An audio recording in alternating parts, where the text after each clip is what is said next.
Hello everyone, welcome back to my channel MCA वाली। आज हम इस वीडियो में फिर से कुछ आगे सीखने वाले हैं। तो ये आपका M2R5 का नेक्स्ट लेक्चर है और इसमें आप कुछ यूनिक सी टेक्स्ट की प्रॉपर्टी सीखोगे। अगर आपको ये टेक्स्ट की प्रॉपर्टी आती होंगी तो ही आप आगे का वर्क और उसमें वेबसाइट वगैरह भी क्रिएट कर सकते हो और आपके ओ लेवल में तो काफ़ी काम आने वाला टॉपिक है। चलो तो टॉपिक को स्टार्ट करते हैं और देखते हैं टेक्स्टल आइकन क्या होता है। टेक्स्टल आइकन से हम हमारा टॉपिक स्टार्ट होता है। इससे पहले की वीडियो आपकी मतलब पहले लेक्चर में इससे पहले हम देख चुके हैं जो टॉपिक्स हैं। आज हम इसमें यही देखते हैं। तो टेक्स्ट अलाइकन क्या होता है? टेक्स्ट अलाइकन प्रॉपर्टी यूज की जाती है हॉरिजेंटल अलाइकन के लिए of a text can be left और राइट अलाइकन सेंटर टू जस्टिफाई। मतलब जो टेक्स्ट प्रॉपर्टी होती हैं वो यही होती हैं, right, left and centre and justify. जो लेफ्ट प्रॉपर्टी होती है बाय डिफॉल्ट भी होती है एंड बाकी हम ट्राई करके देखेंगे, अभी प्रैक्टिकल भी करेंगे साथ के साथ। टेक्स्ट डायरेक्शन क्या होता है? टेक्स्ट डायरेक्शन और अलाइकन में काफ़ी डिफरेंट है। टेक्स्ट डायरेक्शन जो होती है वो अलग होती है। राइट टू RTL का मतलब होता है राइट टू लेफ्ट। ये बाय डिफॉल्ट भी होती है, इसे लिखोगे भी नहीं तब भी सेम ही आएगी। अगर आप इसे लेफ्ट टू राइट लिखते हो यानी कि LTR तो आपको कुछ डिफरेंट दिख सकता है। चलो तो इसे चालू करते हैं, ट्राई करना। सबसे पहले हम अपने विजुअल स्टूडियो में आ जाते हैं और यहाँ पर देखते हैं। इसमें आपका आउटपुट देखो, ये इतना वर्क हो रखा है यहाँ पर अभी। यहाँ पर ऊपर सबसे पहले ये लिखा हुआ है welcome back to my channel और एक पैराग्राफ लिखा हुआ है कुछ इसमें। तो पैराग्राफ ये देखो, यहाँ पर हेडिंग 1 बना रखी है एक मैंने और एक पैराग्राफ बना रखा है।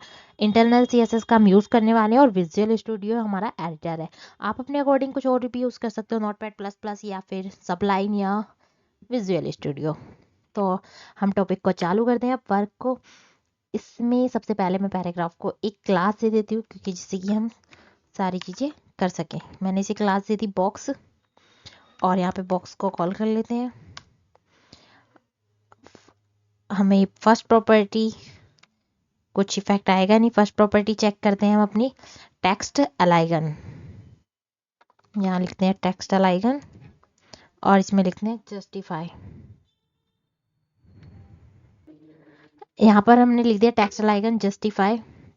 देखो ये पेज अभी मैंने रिफ्रेश नहीं किया है और आप इसमें ध्यान से देखो, वन साइड तो इक्वल है लेफ्ट से एंड राइट साइड ये आगे पीछे लाइन है। और देखो जैसे ही हम इसे रिफ्रेश करते हैं ये दोनों साइड से इक्वल हो गया। जस्टिफाई का यही वर्क होता है। अगर आपको ये इसमें एग्जांपल के लिए मैं दिखा देती हूँ पैराग्राफ।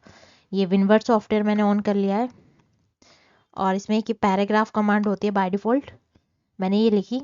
अब देखो यहाँ पर ये इसे कहते हैं, ये चीज़ें हैं जो मैं आपको समझा रही हूँ वहाँ पर, वो ये है सेंटर, राइट, राइट साइड से मतलब जस्टिफाई, दोनों साइड से इक्वल पैराग्राफ। चेक कर लेते हैं। जस्टिफाई दोनों साइड लेफ्ट एंड राइट से इक्वल, लेफ्ट साइड से हमें इक्वल चाहिए,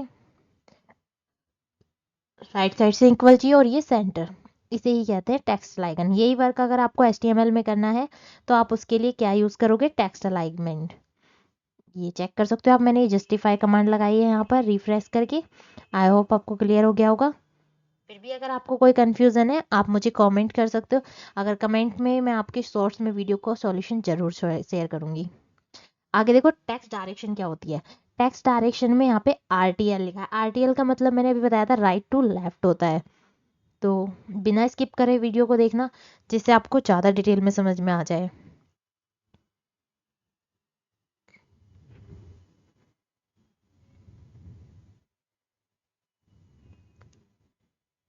तो हम देखने वाले हैं डायरेक्शन और यहाँ पर डालते हैं राइट टू लेफ्ट। तो बाय डिफॉल्ट है LTR डाल के देख लेते हैं इसमें आपका क्या होगा। ध्यान से देखो यहाँ पर लिखा हुआ है कॉर्नर पर ये लॉर्म।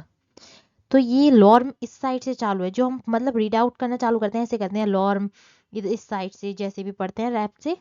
अगर मैं जैसे इसे रिफ्रेश करती हूँ क्योंकि वहां पर हमने कमांड डाल रखी है, अभी इसमें कोई इफेक्ट नहीं पड़ा आई थिंक। अच्छा सॉरी, लेफ्ट टू राइट हो गया।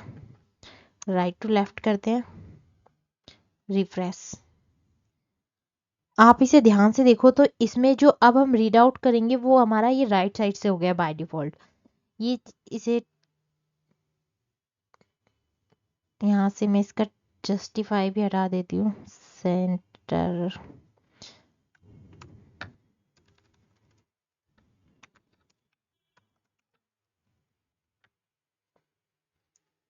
ओके, अब देखो इसमें जो हम पढ़ रहे हैं वो हमारा इस साइड से होगा, सारे वर्ड्स जो हमारे हैं वो अपोजिट हो चुके हैं। नेक्स्ट प्रॉपर्टी देखते हैं। इसमें क्या है, टेक्स्ट डायरेक्शन हो गया, टेक्स्ट डायरेक्शन में और इसमें काफी डिफरेंट होता है।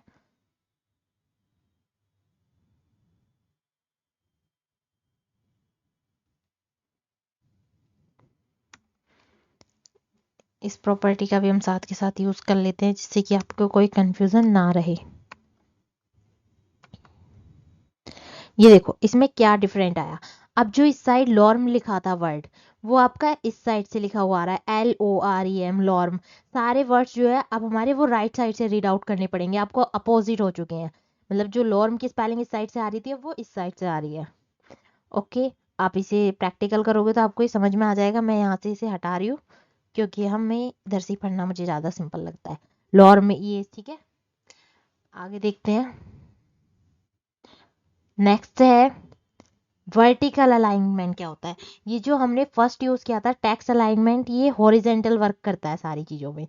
तो आपको अगर वर्टिकल अलाइनमेंट देना है तो वर्टिकल अलाइनमेंट क्या होता है इसे देख लेते हैं। वर्टिकल अलाइनमेंट में 3 टाइप की प्रॉपर्टीज होती हैं, टॉप, मिडल एंड बॉटम। अब देखो ये किस तरीके से यूज की जाती हैं। हम सबसे पहले कोई इमेज इंसर्ट करा लेते हैं। फर्स्टली मुझे कोई इमेज देखनी होगी, डेस्कटॉप पे किस टाइप की कोई इमेज है। ओके, ये इमेज है, इसका यूज करते हैं। बैक डॉट जेपीजी फाइल है ये। विजुअल स्टूडियो में जाएंगे और बीच में कोई इमेज इंसर्ट करा लेते हैं, IMG।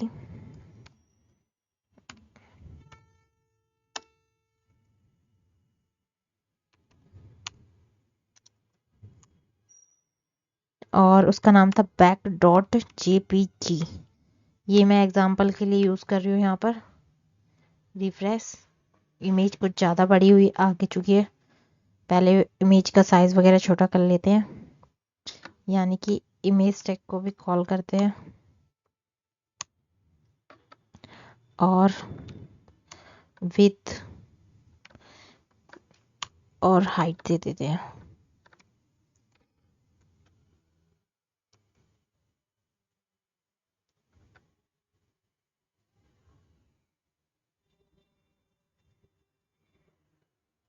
यहाँ पे एक क्लोज करना भूल गए इसलिए यहाँ पर पैराग्राफ नहीं दिख रहा बाकी का।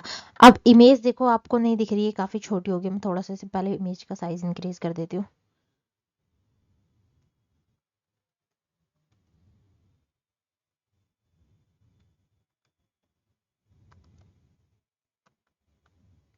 आई होप आपको ये इमेज दिख रही होगी। अब देखो ये यहाँ पर टेक्स्ट के बीच में इमेज आ गई है।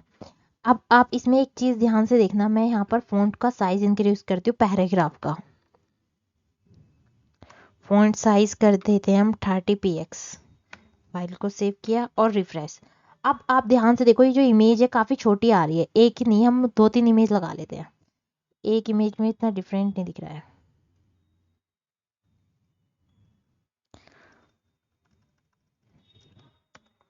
कॉपी एंड पेस्ट,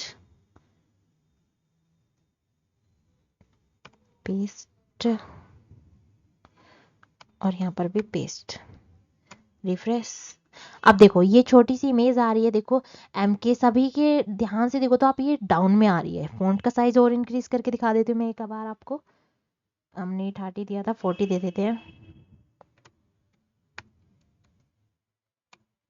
हाँ, फॉन्ट साइज देखो काफी इंक्रीज हो चुका है, मैंने जूम नहीं किया है, ये फॉन्ट साइज ही इंक्रीज कर रखा है। तो ध्यान से देखो ये इमेज जो है ना टेक्स्ट के बॉटम में डाउन में आ रही है बाय डिफॉल्ट। देखो सभी जगह, यहाँ पर, यहाँ पर, ये सब जगह ये बाय डिफॉल्ट बॉटम में आ रही है।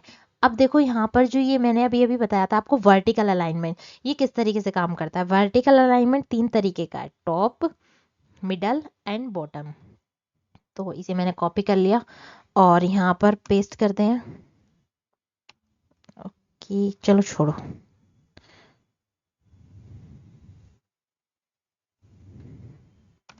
यहाँ पर लिखा वर्टिकल अलाइनमेंट एंड इसे हम कर लेते हैं बॉटम। फाइल को सेव किया, रिफ्रेश, बॉटम तो बाय डिफॉल्ट है ही। ओके, तो हम इसे करते हैं टॉप। फाइल को सेव किया और यहाँ पर रिफ्रेश। आप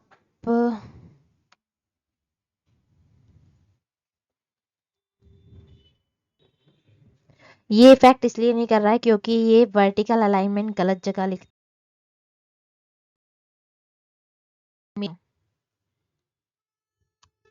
यहाँ पर पेस्ट किया, सेव एंड यहाँ पर रिफ्रेश करके चेक करते हैं।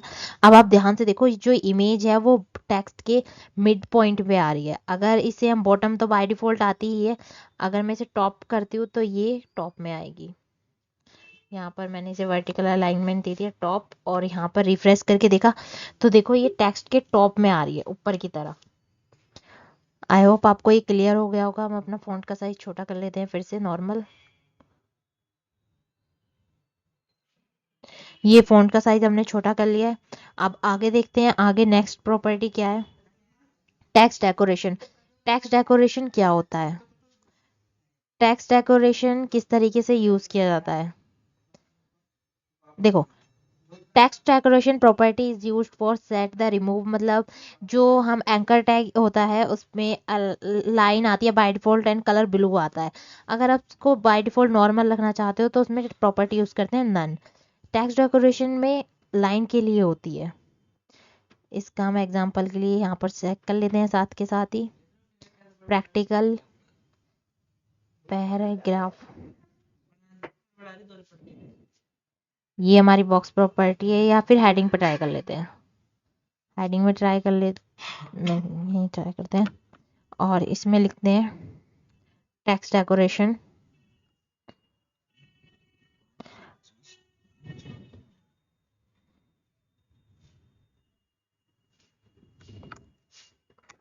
टेक्स्ट डेकोरेशन ओवरलाइन, और इसे यहाँ पर रिफ्रेश करके देखो ये टेक्स्ट के ऊपर की तरफ लाइन आ रही है। अगर आपको ये नीचे चाहिए तो आप इसके लिए यूज करोगे अंडरलाइन। फाइल को सेव किया और रिफ्रेश, ये देखो टेक्स्ट के नीचे अंडरलाइन आ रही है। अब इस तरीके से आप बाकी प्रॉपर्टी भी ट्राई करके देख लेना। ओवरलाइन करोगे तो आप लाइन हाइट, लाइन थ्रो करोगे तो ये आपको कट शो होगा। लाइन थ्रो प्रॉपर्टी भी देख लो, चलो लाइन, लाइन थ्रो सेव किया एंड यहाँ पर रिफ्रेश, ये हमारा कट हो चुका है। बट हमें ये कुछ भी नहीं करना है, तो आप इसके लिए लगा सकते हो नन, या फिर लगाओ ही मत। नन से क्या होता है, अगर कुछ बाय डिफॉल्ट प्रॉपर्टीज टेक्स्ट पे आ रही होगी ना, रेड ब्लू कुछ भी एनीथिंग एल्स किसी प्रॉपर्टी से, तो वो भी हट जाएगा। ओके, आगे नेक्स्ट प्रॉपर्टी चेक करते हैं कि वो किस तरह यूज होती है। Text transformation. टेक्स्ट ट्रांसफॉर्मेशन का क्या काम होता है, किस तरीके से यूज होता है? एक मिनट, देखो टेक्स्ट ट्रांसफॉर्मेशन के लिए आपको क्या करना होगा, यहाँ पर ही प्रॉपर्टी हम ट्राई कर लेते हैं।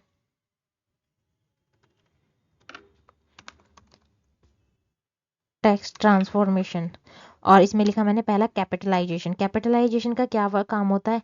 अभी ध्यान से देखो, आप पैराग्राफ में सारे वर्ड्स स्मॉल हैं, मैंने कंट्रोल आर जैसे ही रिफ्रेश किया, हर एक वर्ड का फर्स्ट वर्ड कैपिटल हो चुका है। सभी पैराग्राफ का जो पहला वर्ड है वो कैपिटल हो गया है।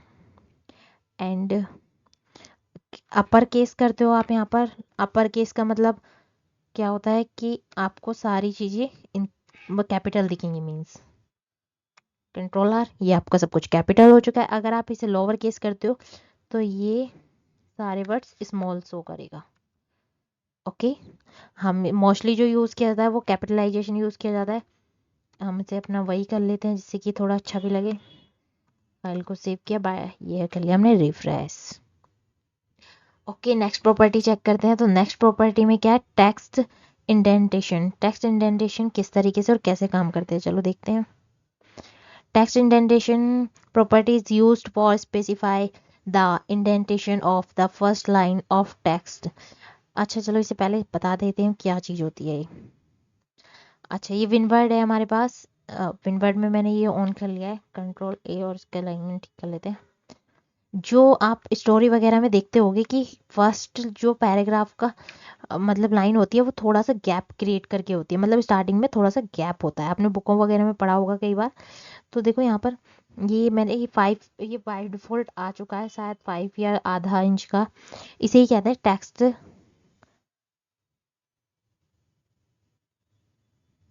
इसे कहते हैं टेक्स्ट इंडेंटेशन। अब देखो टेक्स्ट इंडेंटेशन यहाँ पे फर्स्ट लाइन में काम करता है। हम अपनी फाइल में जाते हैं और हमारी पैराग्राफ यही है, तो हम इस पे चेक करते हैं टेक्स्ट इंडेंटेशन, इंडेंट सॉरी। यहाँ पर जितना आप देना चाहो अपने अकॉर्डिंग दे सकते हो, 3px जैसे मैंने दिया। आप देखो रिफ्रेश करते ही यहाँ पर ये 3px बहुत कम है, माइनर है, बहुत ज़्यादा कम दिख रहा है।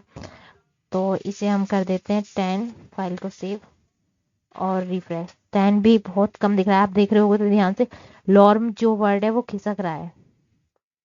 वेट, तो अब मैं आपको इसे 40 करके दिखा देती हूँ।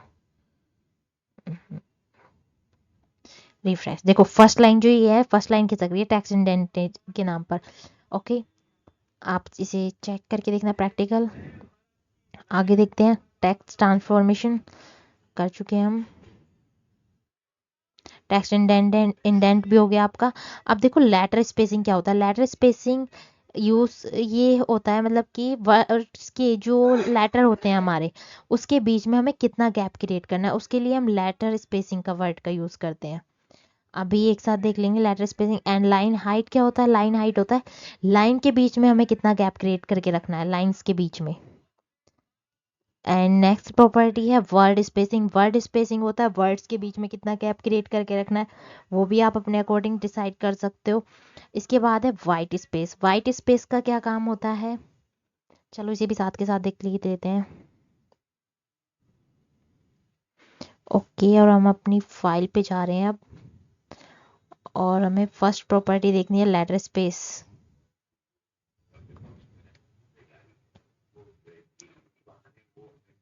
यहाँ पर गए और यहाँ पर चेक करते हैं लेटर स्पेसिंग, और मैंने दे दिया 20px, जिससे कि आपको ये दिख जाए। कंट्रोल आर, देखो वर्ड्स के बीच में कितना गैप हो गया, सारे वर्ड्स लग रहे हैं स्पेलिंग ही नहीं है। ओके, आप अपने अकॉर्डिंग भी ट्राई कर सकते हो। इसे हम 2 कर लेते हैं, ज़्यादा हो जाएगा शायद, ये भी मे बी। देखो 2 भी काफ़ी ज़्यादा लग रहा है इस टाइम, तो हमें अगर आप चाहो इसे माइनस में भी दे सकते हैं। हाँ, माइनस में ये और भी कम हो जाता है, एक दूसरे के ऊपर वर्ड्स चढ़ चुके हैं, ऐसा फीलिंग आ रही है।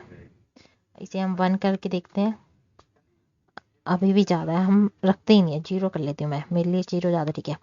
आगे है वर्ड स्पेस। वर्ड स्पेसिंग किस तरीके से काम करता है, देखो 10px मैंने इसे दे दिया, फाइल सेव। अब ध्यान से देखना, वर्ड्स के बीच में गैप होगा, कैप उसके बीच में नहीं है वो, आपकी बार है सभी वर्ड्स के बीच में।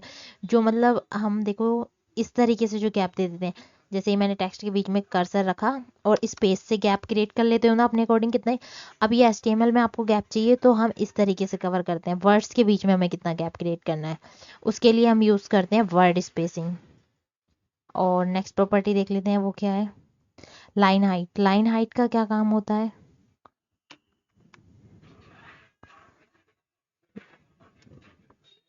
लाइन हाइट सपोज मैंने दे दिया 0.4px, फाइल को सेव किया, हमारी फाइल ओके, रिफ्रेश, काफ़ी ज़्यादा कम हो चुका है। लाइन के बीच में हमें कितना गैप के रखना है, ये वो डिसाइड करने के लिए होता है। ओह, यहाँ लिखा ही नहीं क्या, फाइल सेव।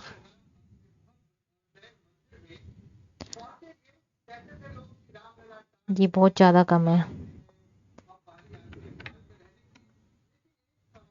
ये देखो। अब मैं आपको इंक्रीज करके दिखा देती हूँ। लाइन के बीच में गैप कम ज़्यादा हो रहा है। अब मैं वर्ड्स के बीच का गैप हटा देती हूँ जिससे कि आपको नॉर्मल दिखे। ये वर्ड्स के नहीं, अब लाइन के बीच में गैप पड़ रहा है बार बार। अब देखो इसे हम कर देते हैं 38, जिससे कि आपको ज़्यादा दिखे। ये देखो लाइन के बीच में गैप करने के लिए हम यूज़ करते हैं लाइन स्पेसिंग का। ओके, नेक्स्ट देखते हैं, नेक्स्ट प्रॉपर्टी क्या है हमारी।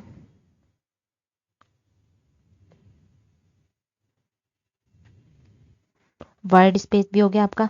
अब देखो वाइट स्पेस क्या काम करता है और किस तरीके से यूज़ किया जाता है वाइट स्पेस। तो हम अपने विजुअल स्टूडियो में जाते हैं, यहाँ पर हम अपने पैराग्राफ में फिर से प्रॉपर्टी लगाते हैं वाइट स्पेस, और इसमें लिखते हैं नो वेब फाइल को सेव किया और रिफ्रेश।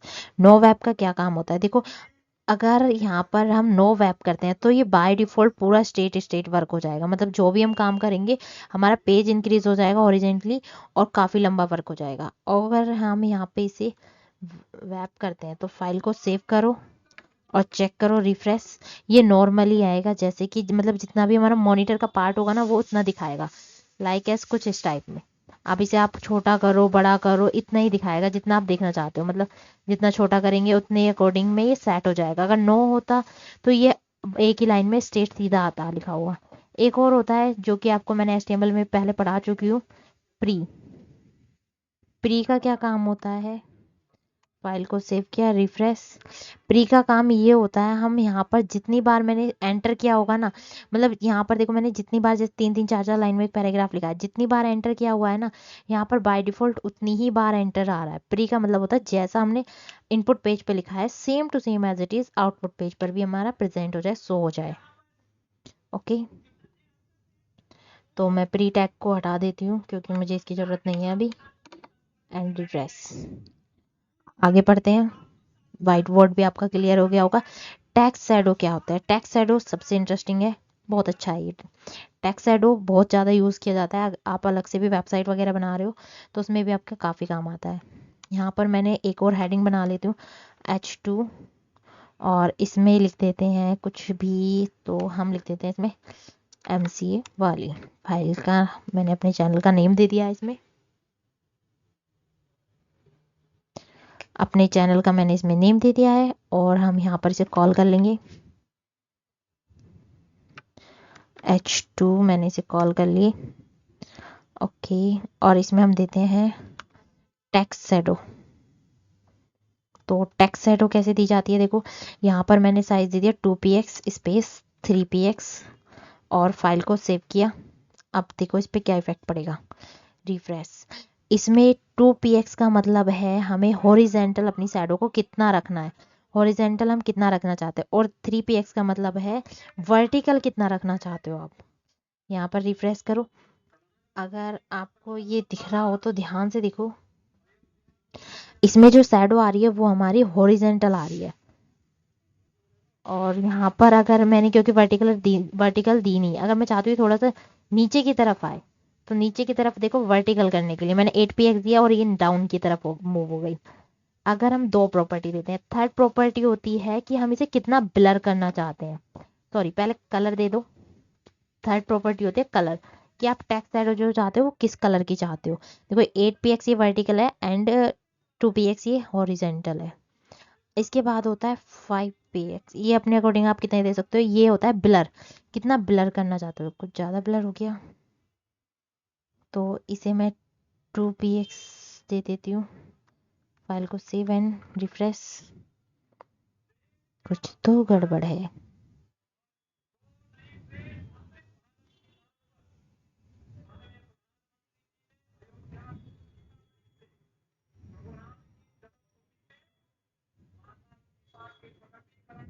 ओ, 2px जो ब्लर करने की प्रॉपर्टी है वो थर्ड नंबर पे ही दी जाती है। स्पेस दिया और यहाँ पर 5px, फाइल को सेव किया, रिफ्रेश। ये देखो ब्लर का इफेक्ट कितना चाहते हो आप अपने अकॉर्डिंग भी डिसाइड कर सकते हो यहाँ से, 2px 5px जितना भी चाहो। ये ज़्यादा हो गया है, सेव किया और यहाँ पर रिफ्रेश। ठीक है, मुझे लगता है आपको क्लियर हो गया होगा टेक्स्ट शैडो कैसे यूज़ करते हैं आई थिंक। तो आगे देखते हैं।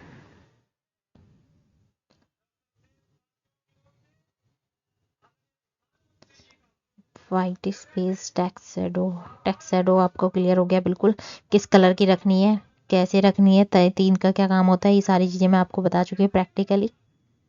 ओके, और देखते हैं नेक्स्ट टॉपिक क्या था उसमें। नेक्स्ट है what are web safe fonts, means जो वेब पर फ्री में फॉन्ट्स अवेलेबल हैं वो ये होते हैं। AR वगैरह, ये जो भी आपको सामने दिख रहे हैं, ये सारे फ़ॉन्ट्स आपको फ्री में यूज़ कर सकते हो। इसके लिए आपको कोई चार्जेस वगैरह पे नहीं करने पड़ते। अगर आप अलग से CSS में फ़ॉन्ट यूज़ करना चाहते हो तो कुछ आपको परचेज़ करने पड़ते हैं, कुछ क्रिएट भी करे जा सकते हैं। तो आपके लिए इसके लिए कुछ अलग मैं बाद में वीडियो बनाऊँगी फिर कभी। अभी के लिए देखो, ये इसमें से आप कोई भी यूज़ कर सकते हो। इस टेक्स्ट प्रॉपर्टी को कैसे लगाते हैं, जैसे आप कोई टेक्स्ट का डिज़ाइन चाहते हो, हम अपने पैराग्राफ पे टेक्स्ट कर लेते हैं कुछ बॉक्स, इसमें लिख देती हूँ मैं फ़ॉन्ट फैमिली। फ़ॉन्ट फैमिली देखो इतनी सारी आ भी रही है। आप जो मन करे फाइल को सेव किया एंड रिफ्रेश, ये चेंज हो गया। ओके, ये साइज चेंज नहीं हुआ है, वो मैंने जूम कर रखा था, जूम आउट कर दिया है, और ये वो चेंज हुआ है, मतलब कि राइटिंग चेंज हुई है। नेक्स्ट प्रॉपर्टी देखते हैं। नेक्स्ट प्रॉपर्टी क्या है, इसमें से आप कोई भी अलग अलग यूज़ करके ट्राई करके देखना और बताना कौन सी आपको अच्छी लगी। आगे है फ़ॉन्ट स्टाइल। फ़ॉन्ट स्टाइल का क्या यूज़ होता है, देखो फ़ॉन्ट स्टाइल का यूज़ होता है, मतलब आपको इटैलिक करना है, बोल्ड करना है। इटैलिक मतलब हल्का सा टेढ़ा, नॉर्मली में वो नॉर्मल टेक्स्ट लिखा हुआ आ जाएगा। अगर आप इटैलिक करना चाहते हो तो इसे इटैलिक भी कर सकते हो। जैसे यहाँ पे मैं लिख दिया फ़ॉन्ट स्टाइल, फ़ॉन्ट स्टाइल, और मैंने यहाँ पे लिख दिया इटैलिक। फाइल को सेव करके रिफ्रेश किया, देखो इटैलिक हो गया। अगर आप चाहते हो फ़ॉन्ट का मोटा करना, मतलब कि, तो यहाँ पर आप यूज़ करोगे फ़ॉन्ट वेट, और यहाँ पर लिख दो आप बोल्ड। फाइल को सेव करो और रिफ्रेश, मोटा हो जाएगा। ये देखो नॉर्मल, मतलब कि नॉर्मली एक प्रॉपर्टी होती है, यूज़ कर सकते हो। बाय डिफ़ॉल्ट जो आती है भी, ये आपको शो करती है, वही होती है नॉर्मल। बोल्ड इटैलिक में बता चुकी हूँ। फाइन फ़ॉन्ट वेट कैसे यूज़ होता है, स्टाइल भी। अब देखिए फ़ॉन्ट वेरिएंट क्या होता है। फ़ॉन्ट वेरिएंट में कुछ भी नहीं है, आपका जो टेक्स्ट होता है ना, बस वो थोड़ा सा साइज में हल्का सा छोटा होकर दिख जाता है। स्मॉल कैप्स की एक प्रॉपर्टी होती है जो आप यूज़ कर सकते हो, अदरवाइज नॉर्मली होता है। तो इसे भी देख लेते हैं। और हम यहाँ लिखते हैं, यहाँ पर फ़ॉन्ट वेरिएंट, और इसमें लिख दिया मैंने स्मॉल कैप्स। फाइल को सेव किया एंड रिफ्रेश। ये देखो ये वर्ड्स पता है क्या हुआ, थोड़े से छोटे लिखे हुए दिख रहे हैं आपको। ये साइज वगैरह चेंज नहीं हुआ है, बस उनका थोड़ा सा स्मॉल लिखे हुए दिखेंगे औरों के अकॉर्डिंग, ये डिफरेंट आता है इसमें। नेक्स्ट प्रॉपर्टी देखते हैं हम अपनी। फ़ॉन्ट साइज हो गया, मैंने फ़ॉन्ट साइज यूज़ करके बता चुकी हूँ वैसे आपको। आप एक बार ट्राई करना, अगर कंफ्यूजन हो तो बताना, मैं शॉर्ट्स में शेयर कर दूंगी। आगे लिखा हुआ है देखो, ये एक बहुत इंपॉर्टेंट नोट पॉइंट है। If you don't specify the size, अगर मतलब 16 px जो होता है ना, वो 1 m के इक्वल होता है, तो आप किसी को 16 px मतलब विद हाइट या एनीथिंग कहीं भी यूज़ करना चाह रहे हो, फ़ॉन्ट साइज वगैरह, तो आप 1 m भी यूज़ कर सकते हो। बट कुछ पुराने सॉफ्टवेयर जो इसे अब सपोर्ट नहीं करते हैं, कुछ ऐसे सॉफ्टवेयर हैं जो EM को सपोर्ट नहीं करते हैं, तो आप PX में भी यूज़ कर सकते हो। अदरवाइज आपके लिए नॉलेज के लिए काफ़ी है कि 16 px इक्वल होता है 1 m के। ओके, इसके बाद नेक्स्ट है फ़ॉन्ट साइज। ये मैंने आपको क्लियर कर चुकी हूँ already. Set of the font का जो साइज होता है, अब देखो वो आप EM में भी शेयर कर सकते हो या PX में भी, आपकी चॉइस है। आप किसी में भी अपने अकॉर्डिंग शेयर कर लेना, मतलब कि अपनी वेबसाइट में यूज़ कर लेना। अब देखो रेस्पॉन्सिव फ़ॉन्ट साइज क्या होता है, ये बहुत काम का पॉइंट है। Responsive font size is most important, ये वाला टॉपिक बहुत इम्पोर्टेंट है। रेस्पॉन्सिव फ़ॉन्ट साइज सबसे ज़्यादा काम का है। अब देखो VW क्या होता है, the text size can be set with VW unit. VW unit का भी हम यूज़ कर सकते हैं। VW का मतलब होता है view port with. View port with देखो किस तरीके से काम करता है, इसे विदाउट प्रैक्टिकल तो आप समझ ही नहीं पा सकते। अब देखो यहाँ पर ये मैंने वो कर लिया है, रजिस्टर डाउन। जैसे मैं इसे छोटा कर रही हूँ तो फ़ॉन्ट का साइज छोटा नहीं हो रहा है, वो वैसे ही है। बस ये रेस्पॉन्सिव का मतलब होता है laptop, tab, phone, mobile, television के अकॉर्डिंग जो हमारी वेबसाइट है वो उसके अकॉर्डिंग ढल जाए, मतलब जैसा हम चाहते हैं। फ़ोन में देख रहे हैं तो फ़ोन में सब चीज़ें दिखें, कुछ हाइड ना हो, और साइज़ भी इतना सूटेबल दिखे कि हमारे लिए छोटा बड़ा ना हो। अब ये फ़ॉन्ट का साइज़ तो यहाँ पर इक्वल है। यहाँ पे पहले स्मॉल कैप्स हटा देती हूँ मैं, क्योंकि ये अच्छा नहीं लग रहा है मुझे देखने में खुद ही। फाइल को सेव किया एंड रिफ्रेश। अब ध्यान से देखो, आप फ़ॉन्ट का साइज जो है ना, छोटा नहीं हो रहा, कुछ भी इफेक्ट नहीं पड़ रहा, जितना है उतना ही है। बस ये डाउन में जा रही हैं चीज़ें, वेब की वजह से, वो अभी मैंने बताया था वाइट फ़ॉन्ट की वजह से। अब देखो अगर आपको ये वैसे करना है, मतलब कि रिस्पॉन्सिव बनाना है। रिस्पॉन्सिव नाम आपने कई जगह सुना भी होगा, VH का यूज़ होता है। अब देखो फ़ॉन्ट साइज़ जो आपको देना है वो रिस्पॉन्सिव में देना है, तो हम किसका दे देते हैं, यहाँ पर जो मैंने फर्स्ट हेडिंग बना रखी है, अब इसका साइज़ चेंज करके देख लेते हैं चलो। तो यहाँ पर लिखते हैं फ़ॉन्ट साइज़ और यहाँ पर लिख दिया मैंने 20 px, I think. Refresh 20 px, देखो काफ़ी छोटा हो गया। अब मैं आपको इसका साइज इंक्रीज करके एक चीज़ सिखाती हूँ।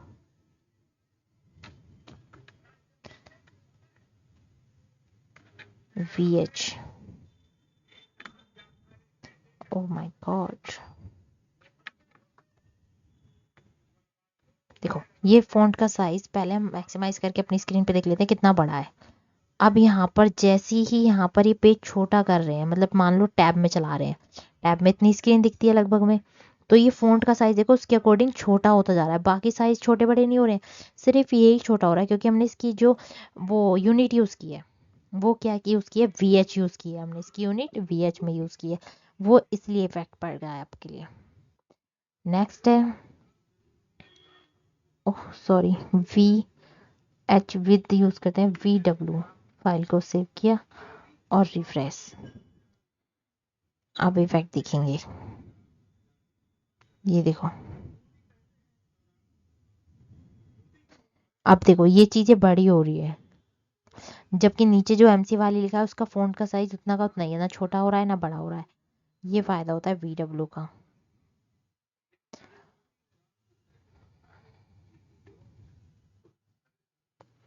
नेक्स्ट क्या है, CSS फॉन्ट प्रॉपर्टी। ये सब हम पढ़ चुके हैं। CSS फॉन्ट प्रॉपर्टी देखो, फॉन्ट स्टाइल आप पढ़ चुके हो, फॉन्ट वेरिएंट भी पढ़ लिया है, फॉन्ट वेट भी पढ़ लिया है, एंड फॉन्ट साइज भी और फॉन्ट फैमिली भी। आपको कहीं भी कुछ भी कंफ्यूजन है हल्की फुल्की, आप मुझे कमेंट करो, आपको मैं शॉर्ट्स में वीडियो शेयर करने की कोशिश करूंगी अगर कर पाई तो। आखिर देखो HTML list and CSS list property क्या होता है। CSS लिस्ट हम नेक्स्ट वीडियो में देखेंगे, ये क्योंकि वीडियो काफ़ी लंबा हो जाएगा वरना आपके लिए आप बोर हो जाओगे। And thank you for this watching video. अगर आपने पूरी वीडियो देखी हो तो वीडियो को लाइक और चैनल को सब्सक्राइब करना बिल्कुल मत भूलना अगर आपको थोड़ी सी वैल्यू मिली हो इस वीडियो से। ओके, नेक्स्ट वीडियो में फिर से मिलते हैं, सेम टाइम सेम जगह थोड़ा ना मिल सकते हैं, ठीक है, टाइम सेम हो सकता है। ओके।